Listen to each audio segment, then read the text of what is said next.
आपल्या हिंदू नववर्षानिमित्त सर्वांना शुभेच्छा देतो आणि या ठिकाणी आवर्जून सांगू इच्छितो की मी परवाच रामदास शेठ यांना बोललो की आपल्या द्वारका शाळेच्या विद्यार्थिनीला महाराष्ट्र स्तराचं बालवैज्ञानिकचं गोल्ड मेडल आणि सिल्वर मेडल दोन्ही मेडल आपल्या नांदिवलीला मिळाले आणि या कार्यक्रमाला शेठ आवर्जून उपस्थित होते। मग मी शेठना म्हटलं की शेठ तुम्ही आली की आम्हाला कार्यक्रम परिपूर्ण वाटतो आणि आज मी याही ठिकाणी पाहतोय की आपल्या नांदिवलीचं एक वैभव आहे आणि वैशिष्ट्य आहे की शौर्याचे कार्यक्रम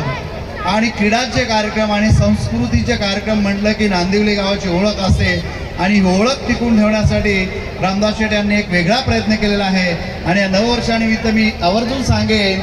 की निसर्ग सुद्धा आपल्याला ह्या नववर्षाची चाहूल निर्माण करतो। झाडांच्या जुन्या पानांची पानगळ व्हायला सुरुवात होते, या वसंत ऋतूमध्ये नवीन पालवी यायला लागते आणि आपल्याला या नववर्षाची चाहूल निर्माण होते आणि वर्षभरामध्ये आपण काही कडू गोष्टी पचवलेल्या असतात, काही गोड गोष्टी पचवलेल्या असतात, म्हणून मुद्दामच आपण या दिवशी कडुलिंबाचा पाला